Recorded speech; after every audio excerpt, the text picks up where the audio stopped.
Oke, jadi apa nih Ran yang bisa kita diskusiin sekarang? Ini saya mulai aja nih Pak Ya, nanyanya. nggak apa-apa, tanya aja apapun gitu, sharing. Ya, pertanyaan yang menurutmu masih bingung, Hmm, nggak tahu, atau pernah cari referensi kok ada yang bilang gini, tapi ada yang bilang gini. Gitu. iya, yang pertama itu pasti antara bikin satu atau dua CV. Kak. Ada temanku yang bikin satu gitu, terus ada juga temanku yang dua. Kata temanku kalau cuma satu, apa kayak kurang gitu. Nah, jadi tuh aku punya teman yang dia cuma bikin satu CV, tapi kok tiba-tiba dia lolos. Sedangkan yang temanku satunya yang dua ini tuh nggak lolos gitu. Tapi sedangkan dia di perusahaan lain dia lamar dua CV itu lolos gitu. Jadi aku tuh kayak bingung. Sebenarnya kita tuh harus bikin satu atau dua. Itu yang pertama.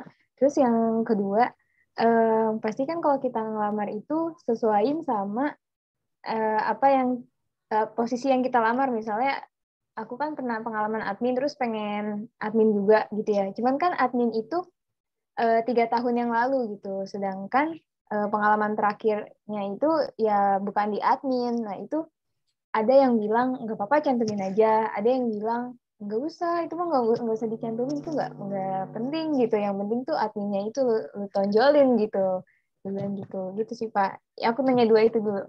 Oke, yang pertama adalah terkait dengan CV. Harus satu CV apa dua CV atau tiga CV, empat CV? Jawabannya terserah berapapun, sesuai dengan strategimu. Gitu, nggak ada yang bilang CV satu tuh nggak berguna, CV dua lebih hebat, atau sebaliknya gitu. Ada yang bilang pakai ATS aja gitu, nggak ada jaminan, Iya. nggak ada yang bilang bahwa CV harus ATS friendly, nggak ada yang bilang CV harus desain. Ada orang yang nggak tahu itu apa ATS, keterima-terima aja. Ada orang yang pakai ATS juga keterima, ada yang keterima dua-duanya. CV itu yang penting dua, bener bikinnya dan bener cara pakainya gitu. CV kamu bikinnya udah bener, ngelamar kerja kayak seadanya aja lah, adanya panggilan.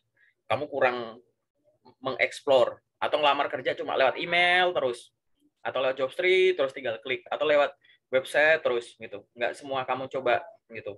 Padahal masing-masing orang ada preferensi masing-masing. Ada orang yang aku mau ditempatkan seluruh Indonesia, ada yang enggak. Ada yang aku mau semua jurusan aku lamar, ada yang sesuai jurusanku doang gitu. Nah, yang gitu-gitu tuh keterbatasan-keterbatasan itu biasanya tuh juga mempengaruhi gitu. Sehingga tadi bener bikinnya dulu yang sebagai basic. Yang kedua bener cara pakainya tadi. Pakai semua platform, ngelamar kapanpun dalam tanda kutip gitu. Kalau kamu sebagai pencari info yang baik kan, begitu ada info loker, set langsung lamar aja. Tapi ada yang bilang lamar kerja cukup di jam kerja. Ya benar. Tapi kalimat lengkapnya bukan itu. Kalimat lengkapnya adalah ngelamar kerja kapanpun itu baik, tapi di jam kerja lebih baik. Yang artinya pada saat jam kerja itu intensitasnya ditinggikan, intensitas tinggi. Tapi di luar jam kerja tetap kalau ada tetap gercep gitu. Kamu kalau di chat orang lebih senang balas cepet apa balas lama gitu. Ibaratnya kayak gitu. Kan biar biar segera gitu. Biar besok biar buat mikirin yang besok kayak gitu. Jadi intinya tergantung strategi kamu mau yang pakai yang mana. Yang kedua terkait dengan relevansi pengalaman. Ini aku nggak ngomongin periodenya dulu ya. Gitu.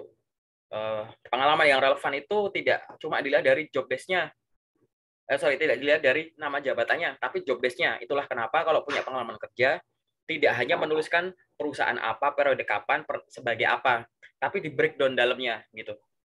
Itu ya Ran ya, gitu. Di breakdown dalamnya, gitu. Itu akhirnya muncul relevansi. Kamu ngelamar sebagai sales, pengalamanmu admin sosmed, nggak nyambung. Tapi ternyata waktu jadi sales, breakdown-nya itu adalah menawarkan produk secara online dan offline. Gitu. Berarti kan kamu upload produk, kalau ada yang tanya lewat sosmed dibalas, itu kan fungsi-fungsi admin sosmed gitu. Sehingga mungkin kalau dari judul nggak nyambung, tapi kegiatanmu ada kegiatan adminnya gitu. Sama kegiatanmu misalkan kamu pernah jadi admin, terus sekarang misalkan aku jadi dosen gitu. Aku jadi pengajar di bimbel gitu. Nggak ada hubungannya gitu. Ngajar kok gitu. Tapi dalamnya aku ada proses administrasi yang aku lakuin gitu, ngurusin kurikulum, merekap nilai, merekap ini itu, gitu, bikin timeline ini itu, gitu. Itu proses administrasi semua. Jadi masukin aja. Sehingga kalau yang disebutkan bahwa kita punya pengalaman yang relevan apa enggak, ya kita harus lihat dari situ. Enggak cuma lihat dari relevansi, tidak hanya dilihat dari judul, tapi dari job desk-nya. Sehingga di CV silahkan tulis job desk. Lowongan pekerjaan itu ada 3 tipe. Ada yang spesifik. Misalkan dari jurusan. Aku ngomongin jurusannya dulu. Ada jurusan yang dia tuh strict, nggak bisa diganggu-gugat. Minimal S1. pendidikan dokter, minimal S1 kedokteran gitu. Ya udah, kamu teknik elektro juga nggak boleh ngelamar gitu. Kalau nekat bakal dicuekin. Ada yang sedikit longgar, minimal S1 teknik, minimal S1 MIPA gitu. Atau kalau enggak, minimal S1 Business Administration, koma apa, atau yang setara gitu. Itu loker yang sedikit longgar. Ada yang sangat longgar, minimal S1 semua jurusan, minimal D3 semua jurusan, minimal SMK gitu. Itu namanya longgar gitu. Sehingga dengan lihat dulu gitu. Dilihat dari kelonggarannya itu, yang selanjutnya adalah terkait job desk. Mungkin dari judulnya mungkin nggak nyambung, tapi kegiatanmu juga ada kegiatan di bidang itu. Tuliskan di CV, di breakdown, di skill juga kamu tulis kata kunci yang menunjukkan bahwa kamu punya kemampuan yang dibutuhkan sebagai seorang admin. Gitu jawabannya. Jelas gak? Iya, jelas, Pak. Simpel. Jadi jangan diturutin temennya intinya. Iya, Pak. Kadang kan kita apa ya, karena kita melihat teman aja gitu, supaya mereka kok bisa gitu, terus melihat yang mungkin 2 tahun di atas kita atau setahun di atas kita gitu, ya rata-rata tuh kayak ya udah cantumin sesuai posisi yang dilamar aja kayak Iya gitu. betul. Memang cari relevansi itu dari sisi situ. Tapi jangan sebatas job desk. Jangan Ya, sebatas judul, tapi job desk juga gitu. Ya kan? ya Pak. Gitu. Makanya kamu nanti dicek CV-mu. Kamu nulis CV cuma pengalaman kerja, waktu nulisnya gimana? Udah di breakdown belum di bagian pengalaman kerja? Apa cuma ditulis sekedar pernah gitu? Kalau enggak ya bagus, gitu kan? Gitu. Alhamdulillah sih nulisnya ada job desk-nya sih Pak, Nah, ya udah, walaupun itu cuma sebatas magang gitu. oh enggak apa-apa gitu. Penting ada breakdown-nya gitu. Tuh. Itu kan yang bakal ngelihat scope kerjaan kamu. Ya dari sisi apa tanggung jawab yang kamu pegang, targetnya apa, bebannya gimana, itu bisa kelihatan gitu. Kalau cuma dari job desk ada yang beda gitu. Oke, kalau jadi judul ada yang beda gitu. Oke, apalagi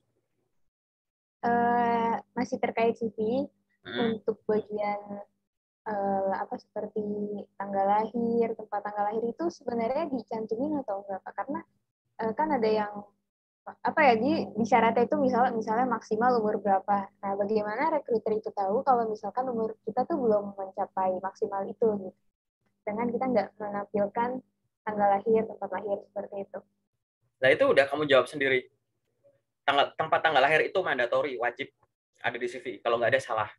Oke, Oh, itu wajib. informasi pribadi itu wajib ada 6 minimal. 1, nama lengkap. 2, tempat tanggal lahir. 3, alamat.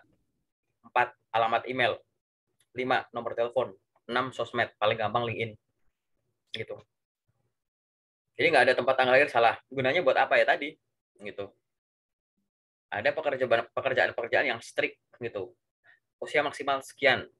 Ada yang lebih detail lagi nanti kalau kamu daftar kayak di BUMN atau di pemerintahan. Usia maksimal sekian per misalkan Desember 2022 misal gitu. Gitu. Jadi Oh, berarti wajib ya Pak ya? wajib kalau nggak ada salah. Oke? Gitu. Ya Pak. Itu jelas gitu. Nah, berarti selain yang aku sebut tadi itu sifatnya opsional. Ada opsional yang lebih opsional, lebih kayak diusulkan untuk loker tertentu, misalkan postur, tinggi badan, berat badan. Yang punya kayak jadi frontliner dan lain-lain, silahkan gitu. Postur silahkan masukkan. Tapi kalau nggak minimal tadi tempat tanggal lahir, alamat email, nomor telepon sama sosmed gitu. Sosmednya aku saranin LinkedIn. Tapi LinkedIn-nya juga dilengkapin profilnya. Jangan naruh akun LinkedIn tapi setelah dibuka LinkedIn-nya tidak lebih informatif dari CV-nya. Ngapain naruh LinkedIn kalau dibuka LinkedIn-nya kosongan? Gitu. Di CV ada 3 pengalaman kerja. Di LinkedIn pengalaman kerja yang tulis baru 1. Yang lain belum dimasukin. Buat apa? Nggak guna berarti. Gitu. Kalau sebaliknya bagaimana Pak? Kalau sebaliknya nggak apa-apa. Malah memang harusnya gitu. LinkedIn itu Oh harus lebih gitu. jelas. Gitu. Emang bisa di CV masukin gambar-gambar gitu? Enggak kan? Nggak ada activity juga kan? Ya, Iya. ya. Gitu. Ya, soalnya saya juga pernah membuat CV, tapi misalnya pengalaman magang saya kan ada 3, tapi yang saya tulis dan menurut saya relevan itu cuma 1, jadi saya cuma Ya nulis kamu 1 soalnya Pak. ya relevansi cuma dilihat dari judul. Rasanya Ya, nggak cuma dari judul. Ada relevansi dilihat dari sisi job desk. Karena dari job desk nanti diturunkan dari technical skill apa relevansinya gitu. Iya, Gitu. Pak. Admin pakainya Word sama Excel misalkan. Itu. Mm-mm. Aku jadi eh, aku jadi pengajar misalkan gitu, aku pakainya Word sama Excel. Ya sudah, itu jadi relevan gitu misalkan, paling simple. Tools-nya sama gitu. Jadi ada relevansinya tuh tingkatnya tuh tinggi gitu. Klop gitu, klop gitu.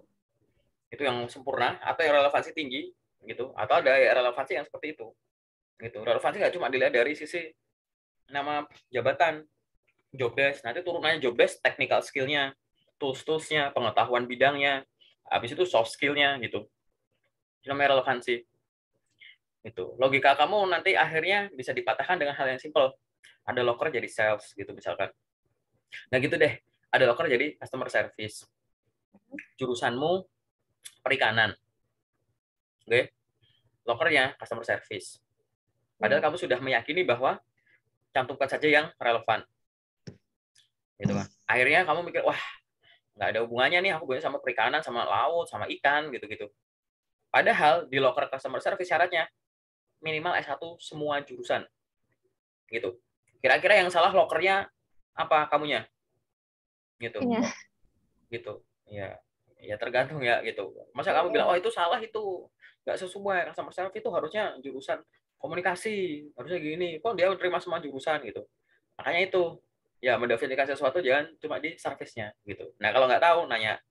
Nah kalau nanya itu patokannya itu adalah orang yang sudah keterima kerja, itu benar tapi kurang tepat gitu. Jangan jangan gara-gara satu referensi kamu langsung ambil kesimpulan.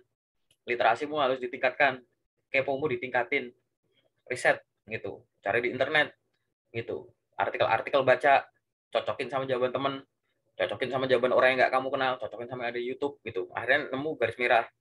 Kalau perlu ada bukunya gitu, jadi tahu dasarnya. Secara general gini, tapi kalau dalam kondisi gini begini, kondisi begini begini, kondisi begini begini, framingnya paham. Kalau kamu cuma tahunya serpihan-serpihan, ya nanti di kondisi yang lain udah langsung bilang itu enggak gitu, padahal iya gitu. Gitu ya Ran. Iya, Pak.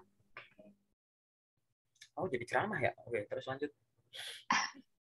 Kalau untuk semacam seperti seminar, webinar itu juga opsi atau gimana? Penting nggak webinarnya? Menurutmu dapat ilmu nggak? Atau kamu cuma ngisi waktu luang? Yang penting nggak penting? Ya ngabisin kuota, kuotaku banyak gitu. Penting nggak sebenarnya webinarnya? Penting Ya karena sudah, ada webinar yang emang sejurusan sama aku ya juga, atau masukin. ada webinar yang menurutku iya menarik nih, pengen aku pelajarin gitu. Silahkan masukin gitu. Apalagi relevan. Aku udah upload video di YouTube, nanti ditonton. No, Siap.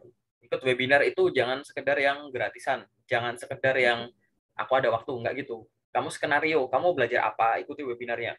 Banyak orang bikin ikut webinar itu salahnya adalah apapun diikutin gitu.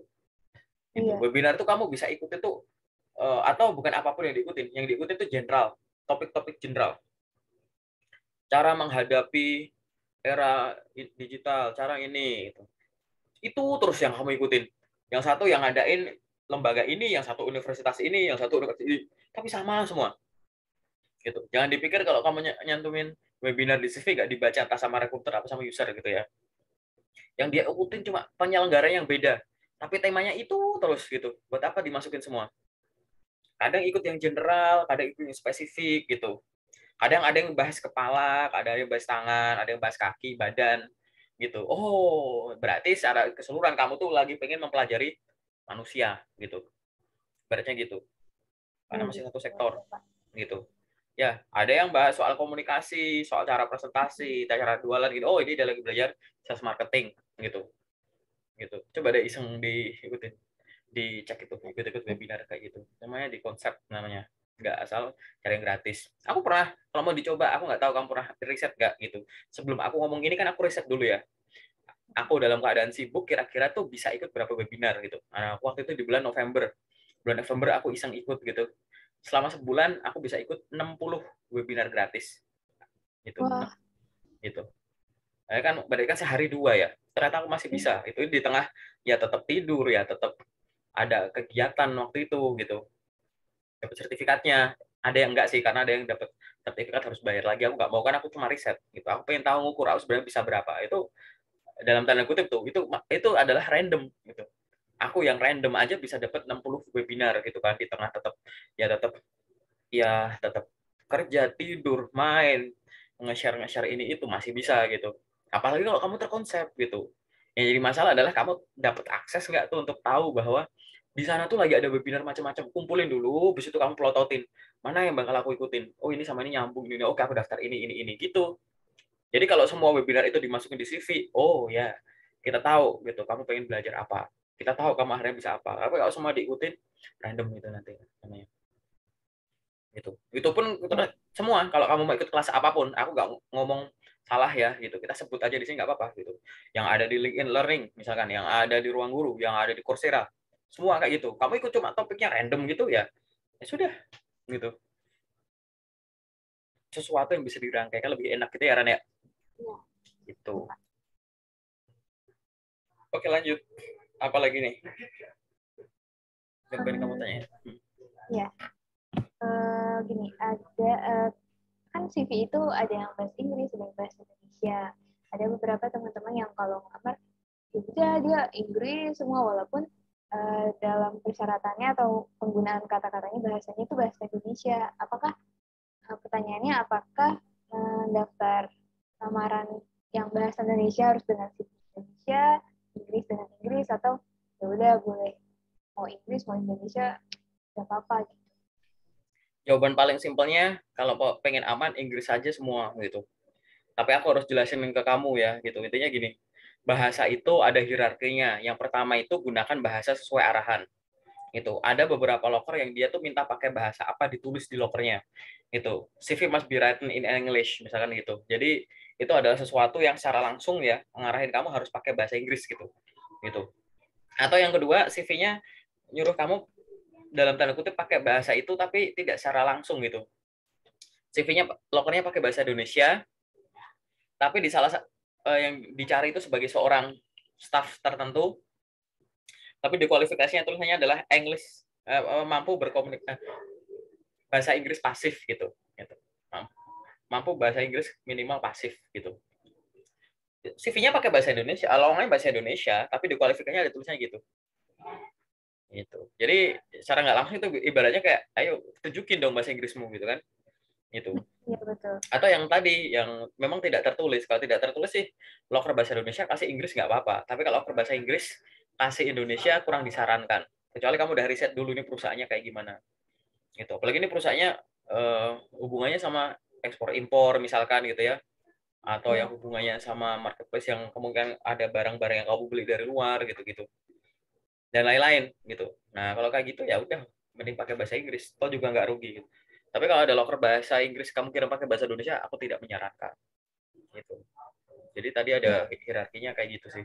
Tapi paling simpel biar nggak perlu ngotak-atik pakai bahasa Inggris gitu. Baik, Pak. Ini buat dibuktikan ya gitu. Anggap aja jangan semuanya dianggap bener tadi. Gitu. Jadi ini berdasarkan riset-riset, sharing teman-teman, baca-baca gitu ya. Secara general tuh gambarannya gitu. Ada hierarkinya. Oke. Ya, paham. Paham ya? Ya, Pak. Terus ini Pak, yang kan ada yang CV kreatif, CV ATS ya itu. Nah, saya itu waktu kemarin sebelumnya di Jobstreet itu saya upload dengan CV kreatif. Terus kok ini aku mikir kan kok gak ada yang sampel atau gimana gitu kan. Sampai akhirnya aku tanya teman, aku cari di website. Kata dari website itu dia mengharuskan kalau misalkan di Jobstreet, pokoknya kayak web itu dia menggunakan CV ATS karena dengan sistem komputer gitu kan ya. Nah, tapi kalau misalnya lamarannya melalui Google Form, itu apakah dengan CV menarik bisa atau CV ATS aja yang mudah dibaca sama komputer juga untuk yang Google Form ini? Jawabanku secara general riset dulu. Riset itu berdasarkan yang kerjaan yang sejauh ini kamu lamar gitu. Banyak orang yang ngirim email pakai ATS ya lolos-lolos aja. Banyak kirim email pakai kreatif, lolos-lolos aja gitu. Ya kan? Tapi secara teori memang yang masuknya ke suatu database akan disarankan melalui ATS gitu. Nah, sekarang ngirimnya lewat Google Form. Yang lewat Google Form ini lihat juga industrinya. Kalau memang industrinya itu industri kreatif gitu ya, kamu jadi graphic designer atau musik apa gitu, ya nggak apa-apa dicoba dulu pakai yang desain itu kan. Ini menggambarkan kepribadian saya nih gitu. Saya kan seorang desainer gitu. Jadi Google Form itu dicek lagi Google Formnya Google Form apa. Dia masuk ke alamat kayak Google Form email pribadinya si recruiter apa kayak Google Formnya tuh kayak emailnya si si perusahaan itu gitu. Gitu. Sekarang Google Form bisa nampung berapa sih paling banyak gitu kan. Nanti tiba-tiba overload juga gitu. Dan dicek juga riset juga perusahaan itu gede nggak perusahaannya gitu. Kira-kira dia udah gunain sistem ATS belum? Sistem ATS tuh nggak murah ya gitu. Nggak semua perusahaan di Indonesia tuh udah pakai ATS kecuali kayak startup yang gede-gede atau multinasional gitu atau perusahaan global sekalian gitu. Ya kan? Itu udah pakai gitu. Semua tuh memang pakai riset gitu. Ada orang yang bilang lamar kerja itu pakai Jobstreet aja, panggilannya banyak. Ada yang bilang enggak, pakai email banyak, pakai lagi banyak. No. Kamu pakai semuanya, bikin keteraturan, evaluasi. Aku pakai 5 kanal, panggilannya ada 10, tapi yang 5 pakai email, 5 pakai Jobstreet. Ya sudah, berarti karakter lokermu itu jago di sini. Aku per hari kirim berapa ke mereka? 5 lamaran. Nah, coba mulai besok 10 gitu. Nah, habis itu kamu pikir lagi nih, platform-platform yang nggak manggil, biar ketahuan ramuannya gimana gitu. Gitu. Itu yang harus kamu lakukan gitu.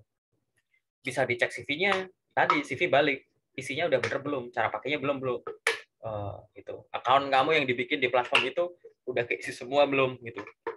Intensitas kamu ngelamar udah konsisten belum gitu. Itu harus dibikin riset seperti itu gitu. Itu ada riset seperti itu. Ini riset bisa dilakuin. Gitu. Ada orang tuh yang pinter-pinteran karena kan banyak-banyakan skill gitu kan. Iya. Ada yang dari sisi cepet-cepetan. Dia anaknya tuh update banget. Begitu ada lowongan rilis itu langsung kirim gitu. Itu cepet-cepetan gitu. Ada yang banyak-banyakan bikin target per hari, aku kira-kira tuh tanpa mengganggu waktu tidur, tanpa mengganggu waktu main, tanpa mengganggu waktu ibadah, tanpa mengganggu waktu bantuin orang tua. Sehari itu pada dasarnya tuh aku bisa ngirim berapa sih gitu. Gitu. Dia ngukur gitu. Oke, bisa segitu. Oke, besok aku jadiin patokan gitu. Sebelum aku ngirim lamaran sejumlah sekian minimum aku nggak tidur gitu. Ada gitu. Ini strategi aja gitu. Kalau Google Form balik lagi gitu. Google Form opsional karena itu kayak kalau aku sendiri sih kalau mau disebut Google Form langsung dicek pakai ATS menurutku Google Form tuh lebih lebih ke cek mata sih menurutku gitu. Yang praktek aku sendiri ya ibaratnya kalau ngarahin ke Google Form gitu. Maksudnya cek mata apa? Kalau sistem itu kan CV masukin ke database, setelah database kan dia punya kata kunci nih diekstrak nih keywordnya. Keyword CV dicocokin dengan keyword lowongan gitu. Kalau korelasinya tinggi, baru nanti diproses sama recruiter. Gitu. Jadi ini dicek pakai sistem dulu, baru nanti dilanjutin recruiter. Recruiter kan ngelihatnya pakai mata gitu. Kalau kamu lewat email, gitu ya, kirim lewat email, masuk ke emailku kan aku buka satu-satu langsung dicek pakai mata gitu maksudku. Oh, Gitu. manual Tapi gitu ya Pak ya? iya, tapi kan endingnya tetap dilihat langsung sama recruiter juga kan, sama user juga kan gitu. Pada akhirnya ke arah sana kan gitu. Sehingga tadi silahkan riset dulu, macam-macam risetnya gitu. Ini perusahaan udah ini belum, kira-kira udah pakai ATS belum gitu, gitu kan. Kalau perusahaan yang udah masuk list Fortune 500 dunia itu pasti udah gitu kan, kayak gitu yang gede-gede kayak gitu. Terus habis itu yang di startup gede gitu ya, di Kakorn gitu-gitu udah pasti gitu. Yang langsung ke websitenya, kadang kan kalau pernah ada loker yang masuk ke websitenya kamu bikin Ya, account betul. lagi gitu, tuh Iya, biasanya ada. biasanya udah gitu. Oh Tapi juga biasanya kalau lewat website itu dia pakai ATS ya Pak? ATS, biasanya ATS Ya. itu gitu. Tapi kan loker itu kan bisa muncul di mana-mana. Ada loker Iya. yang sama, kamu cek di websitenya ada, di IG resminya ada, di posting sama recruiter di LinkedIn ada, di menu jobs ada gitu. Jadi kayak nyebar di mana-mana gitu. Iya, kebanyakan memang. Ya, Ya, ya, biasanya aku juga nemunya di job portal gitu sih. ya sebenarnya di mana-mana ada gitu. Kalau ada loker gede-gedean gitu, berkeliaran di WA juga ada gitu kan. Sehingga tadi gitu, udah kirim-kirim aja udah. Gitu. Intinya tuh di program dulu, habis itu di riset gitu. Kalau ada yang bilang enggak, paling banyak manggil paling efektif lewat email kak. Buktinya aku email panggilan terbanyak. Ya that's it. Itu kebenaranmu karena kamu udah melakukan riset terhadap itu. Jadi nggak bisa ada patokan kayak cuma cara ini enggak. Kita multi channel harus dioptimalkan semua. Pastikan bener bikinnya, habis itu bener cara pakainya. Habis itu baru dievaluasi. Begitu dari semuanya nggak ada panggilan, nah itu baru evaluasi kayak begini nih. Gitu. Misalkan gitu. Secara berkala gitu. Tapi kalau Iya, misalkan udah Kak. ada panggilan cuma 1 2 dioptimasi biasanya gitu. Biar optimal lagi hasilnya kan. Iya, iya. Kalau untuk CV sih aku baru bikin ke situ sih, Pak. Untuk pertanyaan-pertanyaan yang mungkin emang pernah aku alami juga gitu. Uh, oh Kamu ya, untuk kenapa, Pak? kamu paling jauh udah pernah panggilan atau di step apa di rekrutmen? Alhamdulillah udah pernah sampai interview user. Oh, oke. Habis itu udah ada pengumuman lolos atau nggak lolos atau nggak ada pengumuman gitu. Ada yang nggak, ada yang nggak lolos, bukan rezekinya, terus ada yang masih nunggu kabar, ada Nunggu yang kabarnya udah emang lama nggak, belum? udah belum 2 minggu sih, Pak, baru seminggu lewat. Oh, nice itu. Kalau kalau udah 2 minggu dia nggak ngabarin, di follow up nggak sama kamu? Iya, saya follow up. Eh, Kalau misalkan emang nggak ada kabar, saya follow up melalui email, terus biasanya email sih kebanyakan, karena saya merasa kalau kontak WA gitu kurang sopan gitu, jadi saya kebanyakan lewat email kayak gitu, Pak. Dua-duanya juga boleh kok gitu. Oh, dua-duanya boleh. Boleh. Takut nggak sopan aja gitu, Pak. Ya, jangan menakutkan sesuatu yang belum tahu dasarnya, tapi itu nggak apa-apa. Oh Itu iya, nggak. Pak, Mm-mm. ingat, jadi ada yang apa namanya, dia memberikan email juga tapi nomor juga, itu apakah kita kirim ke salah satu aja atau dua-duanya juga, atau misalnya kita ngirim ke email tapi kontak itu kita konfirmasi aja bahwa kita sudah memberikan CV ke email. Yang terakhir. Oh, jadi konfirmasi aja ya. Yang terakhir. Kalau misalkan yang kita konfirmasi ini tiba-tiba nggak ada kabar seminggu kemudian atau 2 minggu, itu bagaimana? Boleh kita follow up juga kontaknya? Follow up 1 minggu 2 minggu itu silakan follow up gitu. Tanyakan kabar. Maksudnya tanyakan kabar itunya ya, bukan orangnya ya, tanyakan kabar Ya. sampai itunya gimana gitu. Tapi kalau misalkan nanti akhirnya ada kabar baik buruk ya nggak apa-apa ya, yang penting dia udah proaktif. Tapi kalau misalkan kayak cuma orangnya online tapi nggak buka chatku nih gitu orangnya mbak cuma ngerit nih gitu, atau dia online gitu tapi nggak centang biru nih misalkan gitu di WA gitu. Nah, aku akan menyarankan sehari setelahnya gitu ya, tunggu 24 jam dicek lagi. Kalau dia tetap masih nggak ada respon, kamu langsung chat lagi. Terima kasih Bapak atas kesempatan yang diberikan untuk tes ini pada tanggal sekian untuk posisi ini di PT ini. Gitu. Apabila Bapak masih membutuhkan informasi tambahan terkait dengan kualifikasi saya, gitu. Gitu. Saya silakan menghubungi saya melalui nomor WhatsApp ini, melalui nomor email ini, atau melalui akun LinkedIn saya ini. Terima kasih. Ya kirim. Gitu. At least kalau orang yang ngeghosting, kamu jangan punya sifat kayak gitu. Biar suatu saat kalau kamu ada di posisi itu, kamu tahu gimana cara memperlakukan kandidat yang baik. Gitu. Baik, ya. Ya kan? Perusahaan besar itu tidak akan memperlakukan orang secara kecil gitu. Perusahaan besar itu pasti profesional gitu. Kalau perusahaannya seperti itu ya, ya lanjutkan sendiri gitu. Gitu. Seriously. Baik, ya, baik, Pak. Ada lagi nggak? Untuk pertanyaan udah cukup sih, Pak, Nah, baru sekarang gitu aku yang aja. mau ngomong sama kamu. Boleh, Sebagai Pak. orang yang sudah pernah sampai level user gitu ya, menurutku yang bermasalah di kamu tuh apanya? dalam tanda kutip tuh apa yang harus aku sangat pelajari? CV-nya kah? Kemampuan psikotesnya kah? Interview HR-nya kah? Interview user-nya kah? Atau apa menurutmu?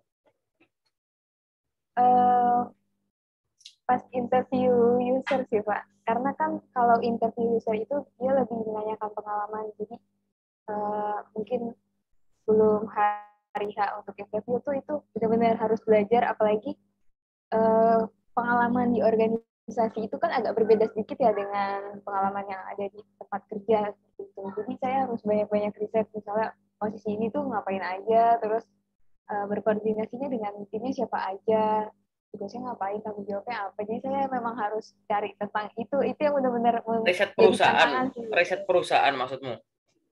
Bukan riset tentang posisinya, lebih mendalam gitu, risetnya lebih mendalam. Kalau sebelum interview dengan HRD kan risetnya yang sebatas permukaan luarnya aja gitu. Kalau ini benar-benar harus sampai dalam gitu, sampai saya tanya teman-teman saya tuh kayak gimana kalau interview dengan user, apa aja yang ditanyain, seperti itu Pak. Itu tantangannya sih Pak. Oh, sebenarnya gini sih, aku kasih penjelasan juga kenapa aku nanya ini ya. Orang Ya, yang udah pernah sampai tahap jauh gitu ya, yang harus jadi prioritas dia adalah gitu ya, gimana caranya biar tahap jauh itu bisa lebih jauh lagi. Jadi pada saat kamu udah sampai user, yang di otak-atik jangan CV-nya gitu. Yang harus difokusin pertama gimana caranya biar aku lolos gitu. Diingat-ingat kemarin gitu. Pertanyaan apa yang kamu ragu, pertanyaan apa yang kamu jawab kebanyakan mikir, banyak filler ini atau suaranya jadi pelan, atau matanya ngelirik kemana-mana, atau nggak jelas pokoknya jawabannya, kamu sendiri ngomong apa juga kayak nggak sadar gitu. Itu yang harus ya, dievaluasi dulu, ya kan? Kayak begitu. Itu yang ya, harus dievaluasi. Baru nanti kamu mundur itu yang tahap-tahap sebelumnya itu untuk optimasi gitu. Aku belajar benerin CV bukan untuk ngoreksi CV, tapi biar dia bisa mengantarkan lebih banyak panggilan psikotes misalkan gitu. Aku belajar psikotes tidak untuk menunjukkan bahwa aku nggak bisa psikotes, tapi aku untuk optimasi biar dia bisa membawaku menghantarkan lebih banyak interview HR gitu pun kayak gitu. Jadi yang belakang tuh optimasi. Nah yang koreksi itu yang paling terakhir. Terlepas dari kamu udah ngerasa yakin apa enggak gitu ya. Kadang tuh halnya benar, penyampaiannya salah, ketangkapnya juga beda kayak gitu. Termasuk tadi terkait dengan riset-riset. Jangan cuma membayangkan bahwa begitu kamu ada panggilan nih ya, kamu udah ngelamar kerja, habis itu besok ada panggilan psikotes gitu ya, misalkan. Itu yang harus kamu siapkan itu bukan psikotesnya, tapi psikotes sampai belakang gitu. Kamu nggak tahu dalam satu hari itu bakal gimana, psikotes doang atau gimana. Perusahaan itu bisa dadak-dadakan beda-beda. Kadang ada yang data psikotes doang, ada yang setelah psikotes langsung kamu interview, ada yang nggak tanpa diinfo kayak gitu, ada yang waktu itu hubungin kamu untuk oke Bu nanti hari ini kita ada ini ya gitu via misalkan offline atau nanti melalui Google Meet atau melalui Zoom gitu gitu kan kayak iya gitu. Pak. Ada juga yang diinterview langsung di tempat kayak gitu. Jangan pakai pola-pola waktu kamu kayak lagi di sekolah di kuliah gitu. Oh besok mau tes ini, oke aku sekarang belajar ini. Enggak, pada saat ada panggilan, pada saat kamu lamar itu kamu intinya udah siap ditanya dari sini sampai sono sampai pojok gitu. Nggak ada yang namanya udah mau persiapan besok mau tes olahraga sekarang baru olahraga gitu ya. Cek kesehatan sekarang baru kayak gitu, nggak ada gitu. Persiapannya tetap dari sekarang. Jadi mau di interview kapanpun tuh siap. Kesempatan kita nggak ada yang tahu, tapi kesiapan kita bisa set gitu. Intinya seperti itu gitu. Makanya kalau kamu kurang dalam, ya berarti kamu belajarnya masih kayak kamu belajar waktu anak sekolah gitu. Oke, besok mau bab satu, sekarang belajar bab satu aja. Nggak gitu. Belajar ya udah sampai paling belakang. Itulah kenapa kamu harus buat time management yang bagus. Bangun tidur, olahraga itu buat nanti kamu nyiapin yang tes psikotes biar nanti kamu bisa ngatur emosinya enak karena di psikotes ada soal-soal yang memang bikin kamu kasih pressure. Untuk saya kesehatan suatu saat gitu. Karena kesehatan itu sesuatu yang disiapkan, bukan hal yang disiapkan sekarang dalam waktu dadakan gitu. Habis itu kamu ngapain, bantu-bantu orang tua, habis itu ngapain, itu cari loker, itu untuk nyiapin yang ini. Habis itu nonton YouTube, apa ikut webinar, belajar komunikasi, untuk belajar interview terus gitu. Jadi itu rutin gitu. Jadi mau di interview, mau dadakan interview sekarang kayak besok kayak lama kayak nggak masalah gitu. Itu juga yang ditulis di CV kan itu yang kamu alamin gitu. ya kan? Kamu harus melakukan persiapan seperti itu, bukan persiapan parsial. Besok psikotes, sekarang belajar psikotes. Besok interview, sekarang belajar interview. No. Itu Ya, Pak. bukan itu kayak gitu ya. Itu ya gitu. Ya tapi tadi dari jawaban kamu yang akan kamu lakukan itu ya buat aku udah setuju sih, udah benar gitu. Gitu. Itu job desk sederhana aja gitu, risetnya tuh riset sederhana sebenarnya, cek di website, cek di sosmed official, cek ratingnya gitu, cek dulu terkait visi misi bisnisnya gimana, cabangnya di mana, apa yang lagi in gitu, terus tugas dan tanggung jawab orang dengan jabatan kayak kamu gitu, kualifikasinya seperti apa, udah gitu terus cari di LinkedIn orang yang ada di posisi itu gitu. Kamu misal daftar customer service di PT ABCD, search PT ABCD, pasti udah ada orang kan yang udah kerja jadi customer service kan. Ya, Nah, ya. buka akunnya. Pasti kan dia akan nyantumkan Titik. kerja kerja di sana kan. Oh iya. Berarti ada kemungkinan dia nulis job desk-nya dong di situ. Nah, baca dari situ. Oh, Mbak ini job desk-nya jadi ini. Mungkin besok kalau aku terima jadi temannya dia, job desk-nya ini ya ternyata gitu. Gitu. Paling kan Ya, Pak. gampang gitu riset kayak begitu. Ya nggak sih? Gitu. Iya sih, Tahu ya. job desk dari profilnya orang yang sudah ada di posisi itu. Malah pakai LinkedIn bisa ketemu di PT yang sama lagi gitu. Dari orang yang masih bekerja di sana lagi gitu. Jadi lebih mudah ya, Pak ya? Iya gitu. Itu namanya bukan sekedar tahu maknanya, tapi memaknai. Gitu. Kalau tahu makna cuma sekedar, oke di sini aku jadi ini, memaknainya gimana gitu. Sama kayak CV, bikin CV itu jangan uh, tahu maknanya, maksudnya kayak, oke ini artinya aku harus nyiapin CV, terus lampirannya ini, aku punya ini, enggak, memaknainya itu, detailnya gitu loh. Jadi dinikmati proses rekrutmen itu. Gitu. Nanti Ya. akhirnya kalau dinikmati ingetnya lama. Kalau ingetnya lama, suatu saat kamu lagi sibuk, nggak perlu belajar lagi udah keinget gitu. Nanti ngomongnya tuh natural gitu, spontan gitu. Oke, okay. Baik, terima kasih, Pak. Yes, ada lagi nggak Ran? Belum sih, Pak. Belum ya, berarti kita ke yang detail saja ya. Baik, Pak. Boleh. Oke. Okay.